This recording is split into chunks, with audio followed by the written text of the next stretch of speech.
الله وبركاته.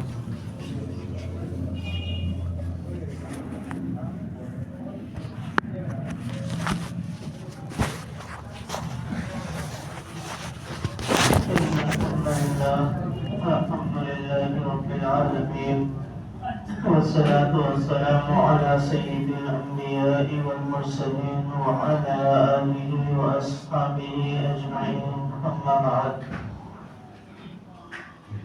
أعوذ بالله من الشيطان الرجيم، بسم الله الرحمن الرحيم. وقد قال الله تبارك وتعالى في القرآن المجيد والفرقان الحميد: أرسله بالحق بشيرا ونذيرا. صدق الله العظيم وصدق رسوله النبي الكريم، ونحن على ذلك لمن الشاهدين والشاكرين، والحمد لله رب العالمين. اللهم صل على محمد وعلى آل محمد كما صليت على إبراهيم وعلى آل إبراهيم إنك حميد مجيد. اللهم بارك على محمد وعلى آل محمد كما باركت على إبراهيم وعلى آل إبراهيم إنك حميد مجيد.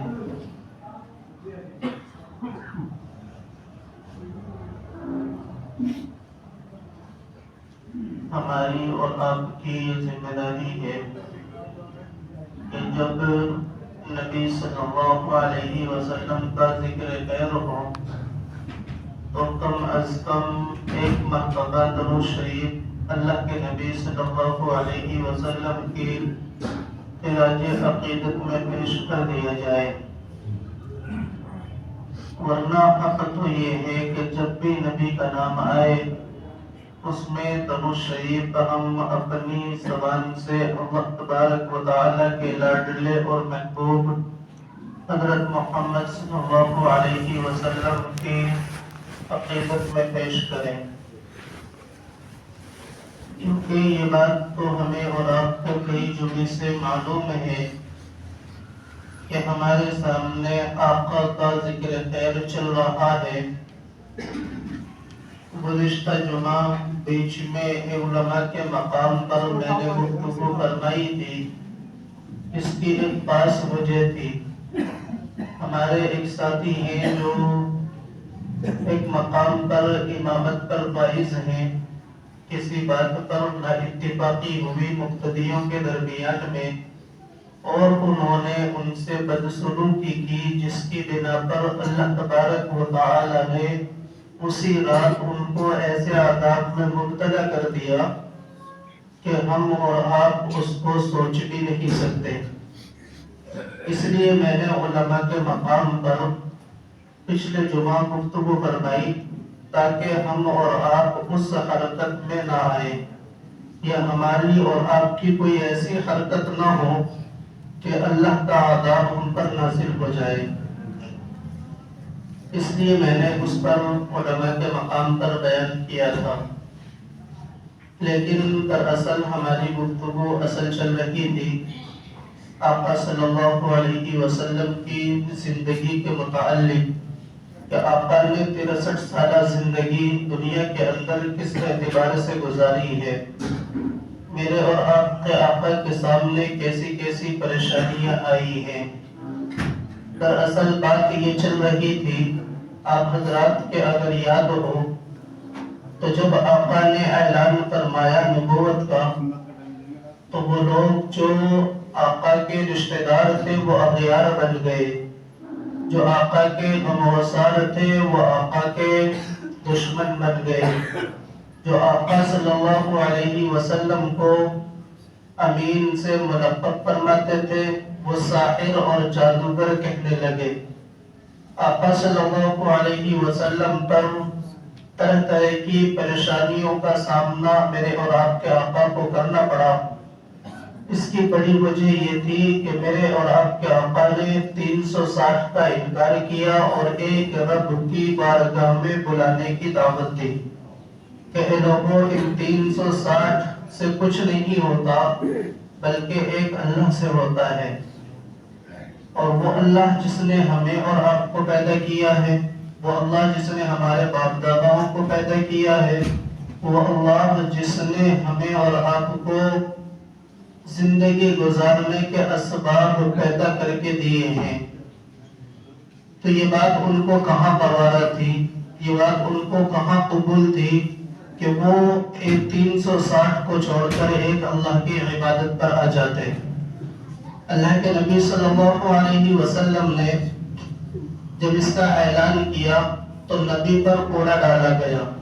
اللہ کے نبی نے جب نبوت کا اعلان کیا تو کعبے کے ارد گرد اگر اللہ کے نبی سجدے میں ہیں تو اونٹ کی اونچڑی رکھتی جاتی ہے، آپ کی صاحبزادی حضرت زینب رضی اللہ تعالیٰ عنہ آ کر اس کو اٹھاتی ہے، ہٹاتی ہے، اور پھر اللہ کے نبی اپنے سر مبارک کو اٹھاتے ہیں۔ کبھی عبداللہ ابن معیط اللہ کے نبی کی گردن میں رسی ڈال کر مکہ کی گلیوں میں گھسیٹتا ہے، تو حضرت ابوبکر ان سے اللہ کے نبی کو آزاد کراتے ہیں۔ بات ہماری یہ چل رہی تھی کہ پھر اللہ کے نبی صلی اللہ علیہ وسلم کو ایسی مصیبتوں کا سامنا کرنا پڑا ہے کہ آپ علیہ السلام کو کئی طرح کے سوالات پیش کیے جو میں نے گزشتہ جمعے سے پہلے بتلائے تھے۔ اللہ کے نبی نے تمام سوالوں کے جوابات دیے ہیں۔ جب وہ اس سے عاجز آ گئے تو اللہ کے نبی کے قتل کے نعوذ باللہ در پہ لگ گئے۔ حضرت ابو نعیم نے حضرت عمر کو دوسرے راستے پر کیا اور حضرت عمر سے یہ بھی فرمایا کہ کیا تم اس سے مطمئن ہو گئے کہ اگر تم نعوذ باللہ محمد کو قتل کر دو تو کیا بنو ہاشم تمہیں چھوڑ دیں گے؟ کیا بنو ہاشم اس کے دیت کے بدلے میں تجھے نہیں قتل کریں گے؟ کیونکہ اللہ کے نبی کا خاندان بڑی اونچی گھرانے کا تھا۔ اللہ کے نبی بنو ہاشم سے تعلق رکھتے تھے، اور اللہ کے نبی صلی اللہ علیہ وسلم ابو طالب کی کفالت میں تھے۔ تو حضرت ابو نعیم نے ان کا راستہ بدل دیا، جس کی بنا پر حضرت عمر کو ایمان نصیب ہو گیا۔ میرے بھائی بات یہ چل رہی تھی، اگر آپ حضرات کو یاد ہو کہ اللہ کے نبی صلی اللہ علیہ وسلم کے پاس میں کبھی ابو طالب آ کر کے یہ کہتا ہے کہ اے محمد بس کیجئے، آپ میری جان اور اپنی جان پر رحم کیجئے، یہ مکہ والے ہمارے اور آپ کے دشمن بن چکے ہیں۔ تو اللہ کے نبی نے ایک جملہ یہ ارشاد فرمایا تھا کہ اے میرے چچا، اگر آپ میری کفالت نہیں کر سکتے تو کوئی بات نہیں ہے، لیکن یہ محمد جس مشن پر چل پڑا ہے، یا تو یہ مشن دنیا میں عام ہو کر کے رہے گا یا محمد کی جان اس مشن میں چلی جائے گی۔ جب ابو طالب نے اپنے بھتیجے کے جذبے کو دیکھا تو ابو طالب نے یہ کہا کہ اے میرے بھتیجے، تجھے جس مشن پر کام کرنا ہے تو کرتا جا، تیرے مقابلے جو کوئی آئے گا اسے پہلے ابو طالب سے نمٹنا پڑے گا۔ اللہ کے نبی صلی اللہ علیہ وسلم پر اور طرح طرح کی مصیبتیں آئی ہیں۔ اللہ کے نبی صلی اللہ علیہ وسلم ایک مرتبہ مکہ کے اندر تشریف فرما ہے، ابو جہل اور کفار مکہ اللہ کے نبی کی خدمت میں آتے ہیں، رات کی تنہائی کا وقت ہے، اللہ کے نبی صلی اللہ علیہ وسلم موجود ہیں۔ ابو جہل آتا ہے اور آ کر کے اللہ کے نبی سے سوال کرتا ہے، اے محمد اگر واقعتاً آپ نبی ہیں تو ہمیں ایسا معجزہ دکھلائیے، ہمیں ایسا معجزہ دکھلائیے۔ 14ویں رات کا چاند نظر آتا ہوا ہوتا ہے، ابو جہل کے کچھ دماغ پہ پلے بات نہیں پڑتی، وہ چاند کی طرف اشارہ کر کے کہتا ہے، اے محمد اگر واقعتاً اللہ نے آپ کو نبوت سے سرفراز فرمایا تو آپ اس چاند کے 2 ٹکڑے کر کے بتلا دیجئے، آپ اس چاند کے 2 ٹکڑے کر کے دکھلا دیجئے، یہاں پر جتنے لوگ بیٹھے ہوئے ہیں یہ تمام کے تمام آپ کو نبوت، آپ کو نبی مان لیں گے اور آپ کے ہاتھ پر ایمان لے آئیں گے۔ اللہ کے نبی نے فرمایا اپنی بات پر جمے رہنا، اللہ کے نبی نے فرمایا اپنی بات پر جمے رہنا، ہاں اگر میں نے اس چاند کے 2 ٹکڑے کر دیے، اگر اللہ کے حکم سے ایسا ہو گیا تو اے ابو جہل تجھے ایمان میں داخل ہونا پڑے گا۔ اللہ کے نبی صلی اللہ علیہ وسلم نے ابو جہل کی بات پر ارشاد فرمایا اور اس کی طرف عادت کی انگلی سے اشارہ فرمایا۔ اللہ کے نبی نے چاند کی طرف اشارہ فرمایا اور کچھ دیر تک کے لیے 1 یا 2 گھنٹے کے لیے وہ چاند 2 ٹکڑوں میں تبدیل ہو جاتا ہے۔ حضرت نبی پاک علیہ السلام نے فرمایا اے ابو جہل ذرا آسمان کی طرف نظر اٹھا کر کے دیکھیے، اے عبداللہ ابن معیط ذرا آسمان کی طرف نظر اٹھائیے۔ ابو جہل نے جب نظر اٹھا کر کے دیکھا ہے، ابو جہل کی آنکھیں چوند پڑ جاتی ہے اور عبداللہ ابن معیط کی آنکھوں میں آنسو آ جاتے ہیں، کیونکہ وہ چاند کو 2 ٹکڑوں میں دیکھ نہیں سکتے تھے۔ جب انہوں نے اپنی نگاہ اٹھائی ہے اور چاند کو 2 ٹکڑوں میں دیکھا ہے تو میرے بھائی اللہ کے نبی صلی اللہ علیہ وسلم سے ابو جہل یہ کہہ پڑتا ہے کہ آپ نے تو ہماری آنکھوں پر جادو کر دیا ہے، آپ نے تو ہماری آنکھوں پر جادو کر دیا ہے، واقعتاً آپ ساحر اور جادوگر ہیں۔ اور یہ کہتا ہوا عبداللہ ابن معیط اور ابو جہل اور کفار مکہ وہاں سے رک کر جاتے ہیں اور وہاں سے نکل جاتے ہیں، اور ابو جہل یہ کہتا ہوا جاتا ہے کہ ہاں ہم مکہ کے باہر سے آنے والوں سے اس کی تصدیق کریں گے اگر وہ اس بات کی گواہی دے دیں کہ ہاں ہم نے چاند کو 2 ٹکڑوں میں دیکھا ہے تو ہم آپ کی نبوت کی تصدیق کر لیں گے۔ ہاں ابو جہل اس فراق میں رہتا تھا، مکہ کی سرحدوں پر جا کر کے بیٹھ جاتا تھا اور اپنے غلاموں کو بٹھا دیتا تھا۔ یمن سے کوئی قافلہ آتا ہے، ملک شام سے کوئی قافلہ آتا ہے، یہاں تک کہ ہندوستان سے کوئی قافلہ پہنچتا ہے اور ان قافلے والوں سے ابو جہل معلوم کرتا ہے کیا تم نے بھی چاند کو اس حالت میں دیکھا ہے جیسا کہ ہم نے اپنی آنکھوں سے دیکھا ہے؟ وہ تمام قافلے والے کہتے ہیں کہ ہاں اپنے اپنی آنکھوں سے چاند کو 2 ٹکڑوں میں ہوتے ہوئے دیکھا ہے۔ ابو جہل کہتا ہے کہ تو نے مکے والوں ہی پر نہیں بلکہ پوری دنیا کے لوگوں کی آنکھوں پر جادو کر دیا ہے۔ میرے بھائی اللہ کے نبی صلی اللہ علیہ وسلم نے یہ اللہ تبارک و تعالیٰ کی طرف سے تھا، یہ مکار ابو جہل ایمان میں داخل ہونے والا نہیں تھا، اللہ تبارک و تعالیٰ کو اس بات کا علم تھا، لیکن جب یہ معجزات دکھلائے گئے ہیں، جب اللہ کے نبی کے ساتھ یہ بہیمانہ سلوک کیا جا رہا تھا، اللہ کے نبی پر کوڑا ڈالا جا رہا تھا، اللہ کے نبی پر اونٹ کی اوجڑی رکھی جا رہی تھی، اللہ کے نبی کو سواروں کے گھیرے میں گھیرا جا رہا تھا، اللہ کے نبی کو نعوذ باللہ قتل کرنے کی سازشیں کی جا رہی تھی، تو وہ غلامان مکہ ان باتوں کو دیکھ رہے تھے۔ وہ غلام جو امیہ ابن خلف کا غلام ہے، حضرت بلال حبشی رضی اللہ تعالیٰ عنہ ہے، ہاں حضرت عمار بن یاسر ہیں، ہاں حضرت یاسر رضی اللہ تعالیٰ عنہ ہے، ہاں حضرت خباب رضی اللہ تعالیٰ عنہ ہے، ہاں اللہ کے نبی صلی اللہ علیہ وسلم پر جانثار حضرت سمیہ رضی اللہ تعالیٰ عنہ ہے، وہ ان تمام حالات کو دیکھ رہی تھی، وہ ان تمام حالات کو دیکھ رہے تھے۔ ادھر ابو بکر نے ایمان قبول کر لیا ہے، ادھر عمر نے ایمان قبول کر لیا ہے، ادھر غلامان مکہ نے ایمان قبول کر لیا ہے، ہاں حضرت بلال نے ایمان قبول کیا ہے، حضرت عمار بن یاسر نے ایمان قبول کیا ہے، حضرت یاسر نے ایمان قبول کیا ہے، حضرت سمیہ نے ایمان قبول کیا ہے۔ جب مکہ والوں نے یہ دیکھا کہ ان پر ہمارا بس نہیں چلے گا، اگر ہم نبی پر انگلی اٹھاتے ہیں تو ابو طالب ہمارے مقابلے پر آتا ہے، ہم ابو بکر پر اگر انگلی اٹھاتے ہیں تو ان سے ہماری تجارت کا کام چلتا ہے، اگر ہم عمر کے مقابلے میں آتے ہیں عمر ہمیں اپنے تلوار کا نشانہ بنا دیں گے، تو ان کا رخ یہاں سے بدل جاتا ہے اور اب ان غریبوں کے اوپر ان کو ظلم و ستم ان کا بڑھتا جا رہا ہے۔ ہاں میں یہاں پر چند مثالیں دیتے چلتا ہوں۔ اللہ کے نبی پر ایمان لانے والے حضرت بلال حبشی رضی اللہ تعالیٰ عنہ ہے، جب امیہ ابن خلف کو پتا چلا کہ تیرا غلام ایمان قبول کر چکا ہے اور محمد عربی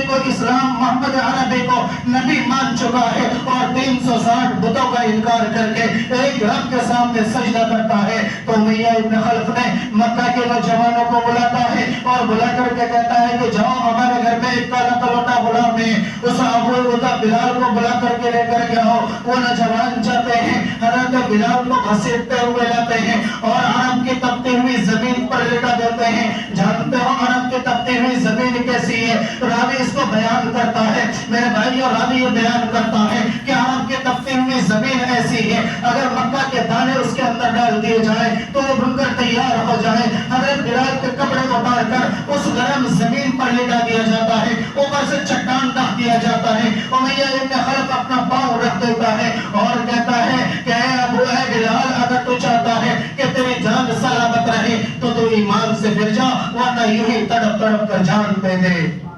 میرے بھائی، جب نوجوان حضرت بلال کے اوپر قدم رکھتے ہیں، حضرت بلال کی زبان باہر آ جاتی ہے، آنکھوں سے آنسو بہنے لگتے ہیں، اور لوگ یہ سمجھ کر کہ حضرت بلال انتقال کر گئے ہیں انہیں وہاں سے چھوڑ کر چلے جاتے ہیں۔ کچھ دیر کے بعد جب حضرت بلال کو افاقہ ہوتا ہے تو حضرت بلال کی زبان سے یہ آواز نکلتی ہے، احد احد احد، کہ اللہ ایک ہے، اللہ ایک ہے، اللہ ایک ہے۔ میرا نبی صرف میرا ہی نبی ہے، میں محمد رسول اللہ کو نبی مان چکا ہوں۔ میرے بھائی، اور میں مثالیں دیے چلتا ہوں۔ حضرت عمار بن یاسر رضی اللہ تعالیٰ عنہ ہیں، وہ ایک کفار مکہ کے غلام ہیں۔ جب انہیں یہ پتا چلا کہ انہوں نے ایمان قبول کر لیا ہے تو ابو جہل جہاں کہیں بھی ان سے ملاقات کرتا ہے، ابو جہل ان پر مار کی بوچھار کر دیتا ہے، کبھی بچی سے وار کرتا ہے، کبھی تیروں کا وار کر دیتا ہے، کبھی اپنے تلوار ان کے ہاتھ پر مار دیتا ہے، کبھی حضرت یاسر رضی اللہ تعالیٰ عنہ پر جہاں کہیں بھی وہ اکیلے اور تنہا ملتے ہیں۔ یہ آج ہمارے ساتھ بھی ہو رہا ہے، صرف حالتی اتنی ہے کہ انہوں نے ایک اللہ کا اقرار کر دیا ہے اور ان 360 کا انکار کر دیا ہے۔ آج ہمارے اور آپ کے ساتھ بھی ہے۔ آج دنیا ظالم و جابر بن چکی ہے۔ آج مسلمان اللہ کا نام کھلے طور پر نہیں لے سکتا، آج مسلمان اللہ تبارک و تعالیٰ کو یاد نہیں کر سکتا۔ کبھی جب جہاد کے نام پر مسلمانوں کا قتل عام ہوتا ہے تو کبھی کسی اور معاملات میں مسلمانوں کو جیل خانوں کے اندر ڈال دیا جاتا ہے۔ شیب ابی طالب کا نام تو یہی ہے۔ اللہ کے نبی صلی اللہ علیہ وسلم کو شیب ابی طالب نے 3 سال مسلسل رہنا پڑا ہے، اور ان کی داستان بڑی خطرناک ہے، میں انشاءاللہ آگے بیان کرتا چلوں گا۔ لیکن حضرت عمار بن یاسر رضی اللہ تعالیٰ عنہ ہیں، ان کو جب یہ پتا چلا، ان کے آقا کو جب یہ پتا چلا کہ انہوں نے ایمان قبول کر لیا ہے تو ان کو رات کو کوڑے لگائے جاتے ہیں، اور میرے بھائی اگلے دن گرم زمین پر لٹایا جاتا ہے۔ حضرت خباب کے بارے میں جب پتا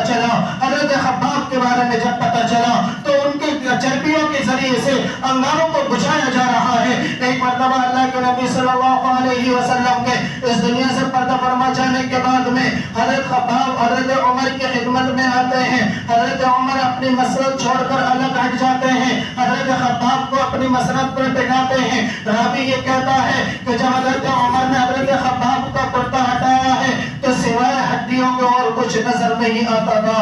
حضرت خباب کی کمر ایسی تھی، حضرت عمر نے قسم کھا کر کے فرمایا تھا کہ حضرت خباب جیسی کمر میں نے آج تک کسی کی نہیں دیکھی ہے۔ میرے بھائی، اللہ کے نبی صلی اللہ علیہ وسلم پر ایمان لانے والے کفار مکہ، اللہ کے نبی صلی اللہ علیہ وسلم پر ایمان لانے والے غلامان مکہ تھے۔ جب یہ غریب اللہ کے نبی پر ایمان لے آئے، ان لوگوں نے ان کے اوپر ظلم و زیادتی شروع کر دی، کیونکہ نبی پر انگلی نہیں اٹھا سکتے تھے، ابو بکر سے مقابلہ نہیں کر سکتے تھے، حضرت عمر کا مقابلہ نہیں کر سکتے تھے، تو یہ حضرت بلال کی طرف انہوں نے رخ کیا، حضرت عمار بن یاسر کی طرف رخ کیا، حضرت یاسر رضی اللہ تعالیٰ عنہ کی طرف رخ کیا، حضرت خباب کی طرف انہوں نے رخ کیا، اور انہوں نے ان کو بہت زیادہ ظلم کی چکی میں پیستے رہے۔ میرے بھائی، یہ بات تو آیا ہے کہ میرے اور آپ کے آقا نے ارشاد فرمایا کہ اسلام کو تقویت غریب لوگوں سے ملی ہے، اسلام کو تقویت غلاموں سے ملی ہے۔ یہ بات تو روز روشن کی طرح آیا ہے۔ آپ نگاہ اٹھا کر کے دیکھیے، آپ کو مساجدوں کی صفائی کرنے والے یہ غریب نظر آئیں گے، آپ کو مساجدوں میں چٹائی بچھانے والے یہ غریب نظر آئیں گے۔ کوئی مالدار آپ کو مسجد کی صفائی کرتا ہوا نظر نہیں آئے گا، کوئی مالدار آپ کو مدرسے کی صفائی کرتا ہوا نظر نہیں آئے گا۔ یہ تو غریبوں سے چلا ہے، یہ تو وراثت غریبوں کو ملی ہے، یہ حضرت بلال کی وراثت ملی ہے، یہ حضرت عمار بن یاسر کی وراثت ملی ہے، یہ حضرت سمیہ رضی اللہ تعالیٰ عنہ کی وراثت ملی ہے۔ میرے بھائی، آپ نظر اٹھا کر کے دیکھ لیجیے گا، اگر مسجدوں کی صفائی کرنے والے اگر تمہیں نظر آئیں گے تو وہی جو صبح کو مزدوری پر جاتے ہیں اور شام کو 10 روپے لے کر کے آتے ہیں اور اپنے چولہے پر روٹی سیکتے ہیں، وہی لوگ مسجدوں کی صفائی کرتے ہیں، مالدار تو اپنے عیش و آرام میں ہے، ہم کیوں مسجدوں کی صفائی کریں؟ ہم نے تو مسجدوں میں چندہ دے دیا ہے، ہم نے تو مسجدوں میں پیسوں کی بھرمار کر دی ہے۔ میرے بھائی، اللہ کے نبی صلی اللہ علیہ وسلم نے فرمایا مسجد سے کوڑا اٹھانے کی وجہ سے ایک عورت کو اللہ نے جنت عطا فرما دیا، صرف اس وجہ سے کہ انہوں نے مسجد سے کوڑا اٹھا کر باہر پھینکا ہے۔ میرے بھائی، اللہ کے نبی صلی اللہ علیہ وسلم نے اگر تم نے اپنے مال میں سے صدقہ کیا ہے یا اپنے مال میں سے خرچ کیا ہے تو یہ تمہارے اوپر اللہ تبارک و تعالیٰ کا حق ہے کہ اللہ نے تمہیں مال دیا ہے، اس میں سے تمہیں خرچ کرنا ضروری ہے۔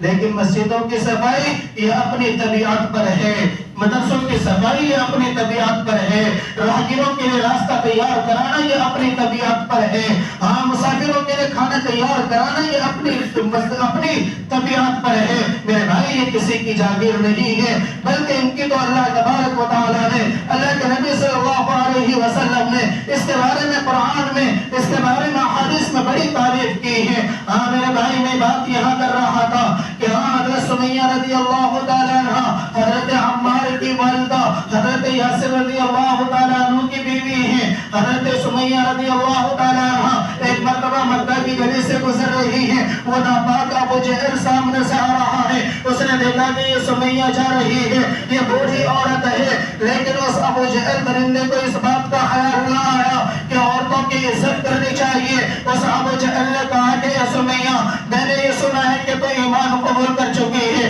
میں نے یہ سنا ہے کہ تو محمد رسول اللہ کو نبی مان چکی ہے۔ حضرت سمیہ نے فرمایا ہاں میں یہ اعلان کرتی ہوں کہ میں ان 360 کا انکار کر کے ایک اللہ کی عبادت کرتی ہوں اور محمد رسول اللہ کے طریقے پر زندگی گزارتی ہوں۔ اس ابو جہل ناپاک کے ہاتھ میں برچھا ہے، اس نے حضرت سمیہ کی نازک جگہ پر وہ برچھا مارتا ہے، جس کی وجہ سے حضرت سمیہ تڑپ جاتی ہے اور زمین پر گر جاتی ہے۔ اسی وقت حضرت سمیہ جاں بحق ہو جاتی ہے اور اسلام کی خاطر سب سے پہلے شہادت پیش کرنے والی کوئی مرد نہیں بلکہ ایک عورت، اور وہ بھی غلام حضرت سمیہ رضی اللہ تعالیٰ عنہ ہے۔ یہ بھی تمہا اللہ تبارک و تعالیٰ نے ایک عورت کو عطا کیا ہے۔ یہ سب سے پہلے اسلام کی خاطر شہید ہونے والی حضرت سمیہ رضی اللہ تعالیٰ عنہ ہے۔ میرے بھائی، جب اللہ کے نبی صلی اللہ علیہ وسلم مکہ کی گلیوں سے گزر رہے ہیں، دیکھتے ہیں کہ حضرت عمار پر ظلم ہو رہا ہے، دیکھتے ہیں کہ حضرت یاسر پر ظلم ہو رہا ہے، دیکھتے ہیں کہ حضرت بلال پر ظلم ہو رہا ہے، تو میرے اور آپ کے آقا ان کے سر پر دست شفقت پھیرتے ہیں اور اللہ تبارک و تعالیٰ سے دعا کرتے ہیں اور فرماتے ہیں اے یاسر، میں اکیلا تمہارے لیے کچھ نہیں کر سکتا، اے عمار میں اکیلا تمہارے لیے کچھ نہیں کر سکتا، سوائے دعاؤں کہ میں کچھ نہیں کر سکتا، میں تمہارے حق میں دعا کرتا رہوں گا۔ اے عمار، تو اس پر صبر کر لینا، ایک وقت آئے گا کہ ہمارا بھی وقت آئے گا، ایک وقت آئے گا کہ ہمارا بھی سکہ چلے گا، ایک وقت آئے گا کہ یہ مکہ ہمارے ہاتھ میں ہوگا۔ اے عمار، تو اس پر صبر کر لینا، اے خباب تم اس پر صبر کر لینا، اے یاسر تو اس پر صبر کر لینا، اے بلال تو اس پر صبر کر لینا۔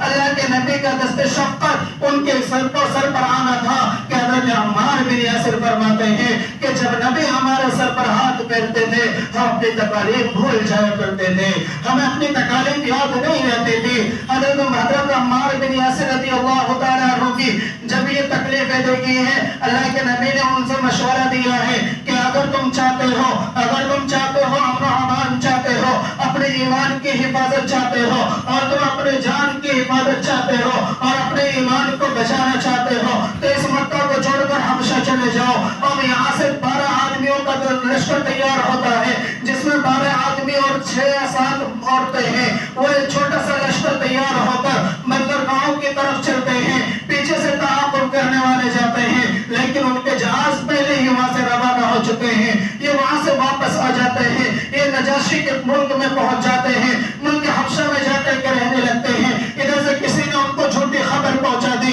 انہوں نے خبر پہنچا دی کہ مکہ کے اندر ابو جہل ایمان قبول کر چکا ہے، مکہ کے اندر امیہ ابن خلف ایمان قبول کر چکا ہے، مکہ کے اندر عبداللہ ابن معید ایمان قبول کر چکا ہے۔ ان کو یہ جھوٹی خبر ملی ہے، وہ لوگ حبشہ سے ہجرت فرما کر، وہ لوگ حبشہ سے سفر کر کے پھر مکہ میں آئے ہیں۔ جو ہی مکہ مکہ کی سرزمین پر انہوں نے قدم رکھا ہے تو دیکھا کہ یہاں کا ماحول تو اب سے پہلے جو تھا اس سے بھی زیادہ گیا گزرا بن چکا ہے.